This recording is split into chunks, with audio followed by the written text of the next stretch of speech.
محمد ابن العربی کے بتائے ہوئے ایک کیریکولم کا ذکر کرنا چاہتا ہوں آپ سے۔ 7 دن کا ایک پلان بنایا ہے، ایک کیریکولم بنایا ہے، اور ان کا یہ دعویٰ ہے کہ 7 دن کے اندر اندر آپ کو اپنی زندگی میں معجزاتی تبدیلیاں نظر آئیں گی۔ پہلا دن ہے، اس میں آپ صبح اٹھتے ہی یہ عہد کریں کہ آج سارا دن میری زبان سے کوئی شکایت کا لفظ نہیں نکلے گا۔ دوسرے دن کا جو ہے وہ یہ ہے کہ دوسرے دن آپ اپنی زبان سے کوئی جھوٹ نہیں بولیں گے۔ اور تیسرے دن کی مشق ذرا مشکل ہے، وہ بھی زبان کی مشق ہے۔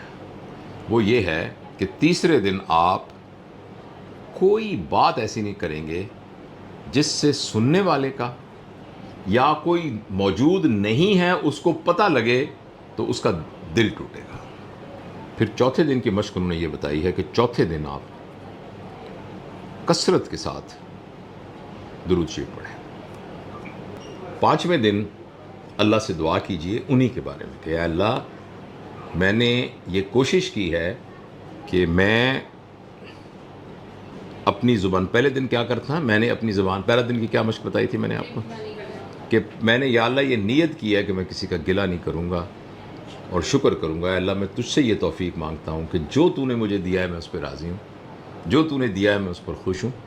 جو تیرا میرے بارے میں فیصلہ ہے میں اس پر رضامند ہوں، اور مجھے استقامت دے کہ میں اس کا گلہ نہ کروں۔ یہ 5واں دن ہو گیا۔ 6ٹھے دن جو دوسری دعا مانگی تھی کہ اے اللہ، میں نے تیری قرآن کی آیت پڑھ کے اس بات کو سمجھ لیا ہے کہ میں نے جھوٹ نہیں بولنا، تو اے اللہ میں اب جھوٹ نہیں بولوں گا، اے اللہ مجھے اس پر استقامت دے۔ اور 7ویں دن جو آپ نے تیسرا کام کیا تھا کہ اے اللہ، تیری یہ جو مخلوق ہے اس کا میں نے فیصلہ کر لیا کہ میں اس کا دل نہیں دکھاؤں گا، منہ سے کوئی ایسا فکرہ نہیں